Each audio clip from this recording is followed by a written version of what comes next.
There is some news today in the return of those highly produced, incredibly compelling public January 6th committee hearings. NBC News has learned that the next one is likely to be held on September 28th. The panel is expected to meet tomorrow to discuss their next steps, which could include how many fall hearings we should expect and lots of major endgame decisions ahead of their final report. Meanwhile, over at the Justice Department, the New York Times says that two top political aides of the twice-impeached ex-president were among more than a dozen people to receive subpoenas in the probe into the fake electors plot and post-election fundraising, dubbed the big ripoff by the January 6th Select Committee, including none other than the former presidential advisor and speechwriter Stephen Miller, who talked about an alternate set of electors on television in December 2020, and who the Times says was among those paid by Trump's super PAC since he left the White House. Joining us, Jackie Alemany, Washington Post congressional investigations reporter. Also joining us, Tim Miller, writer-at-large for The Bulwark. Claire's still here. Jackie, you're all over this story about the Select Committee on the investigation at DOJ. Tell us what to expect first on the congressional side.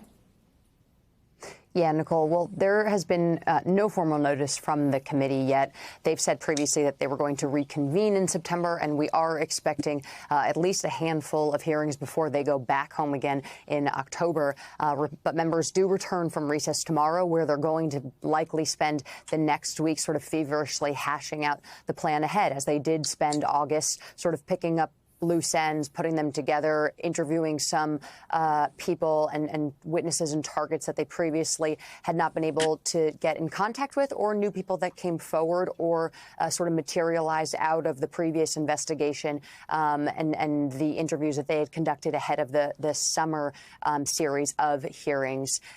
We do know that over the summer they also have subpoenaed a few people, including most recently Newt Gingrich. They're also expecting more documents to roll in. We just reported a few weeks ago that in the wake of the Mar-a-Lago raid of the FBI raid to recover boxes from Trump's home and club, that Mark Meadows did actually return and some documents to the National Archives that had been requested by the January 6th committee.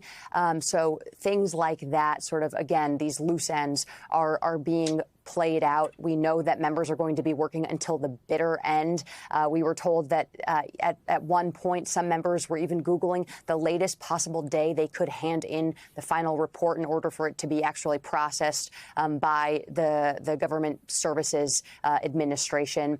And I imagine tomorrow, once we see all these people back in action and in person again, the sort of the pace is going to pick up where they left off. Jackie, do you have any sense from your reporting whether, because I asked Congresswoman Zoe Lofgren if the focus shifting and the Klieg light sort of turning to the Mar-a-Lago surge, if that aided them and let them sort of work under the radar in a way they were not able to do in June and July. She didn't really answer me directly, but I wonder if you have a sense that either the focus on that or the acceleration of the Justice Department probes have made things easier or harder for their work of the last month? That's a really good question, Nicole. And I have been really searching for this sort of nexus that I feel like must be there between the Mar-a-Lago search warrant being executed and the investigation into Trump's mishandling of classified documents and the January 6th investigation. So far, we have not really found anything explicit there. But one thing that has been sort of interesting that has come out of my reporting in the last few weeks is that you've got to wonder whether or not the January 6th committee should get some responsive documents from the documents that have been obtained by the FBI, and whether this pause due to the special master might impact their investigation in some way. Again, as we all know, the committee made a sweeping and broad request to the National Archives for any and all documents related to January 6th over a year ago. And based on the volume of documents that have been recovered from Trump's Mar-a-Lago, there are members who do feel like they want sort of a thorough search done to see if there are any documents that would be relevant to their requests and should be turned over to the committee. But again, there are some sticking points here as that investigation is now currently in sort of in a stalemate until the special master situation is figured out. But I do think that the DOJ investigation and the Select Committee investigation have done a pretty good job, the January 6th DOJ investigation, of being complementary and working in tandem. We do know that, according to Chairman Thompson, that transcripts have started to be handed over to the DOJ. But it does seem like at the end of the day, the Select Committee was pretty ahead of the curve on their evidence and intel gathering. That is so interesting. And Tim Miller, it certainly makes sense. We've never had a president plot a coup before and run a fake elector scheme. But if you plot a coup, maybe some of what you steal are your coup plans.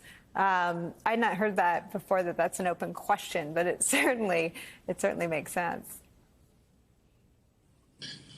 Well, sure, you don't know, right? I mean, we've seen the pictures of the top secret documents, and, you figure at least some of them are just mementos that the egomaniac former president wanted to keep, the letters to Kim Jong-un or whatever. But what else is there, I think, remains to be seen. I have the meticulous reporting of my friend Jackie over there of what's happening on the Hill, but I've talked to some friends who are working for members on the committee, and they haven't spoken specifically to this issue about the Mar-a-Lago raid, but they do feel like there's more material left that they have to show this fall, right? Despite the fact that they told a pretty complete story over the summer, obviously there were a lot of different elements to this, right? And what was happening with other cabinet members is a big question, a big part of that. I think we're going to hear more about the kind of discussions of the 25th Amendment and who Trump was pressuring during this period, and whether he took additional documents, I think is also an open question. It's relevant also. You mentioned the lead in the New York Times story today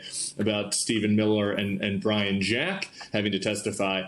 Brian Jack is a name maybe the viewers might not know, but I think it's a potentially important nexus here because he went from being political director at the White House to being Kevin McCarthy's political director, right? And so this kind of question of how much coordinating was happening, not just on the alternate slates of electors, but between the White House and Rudy and Trump's Kevin, et cetera, trying to get their members to vote to overturn the election.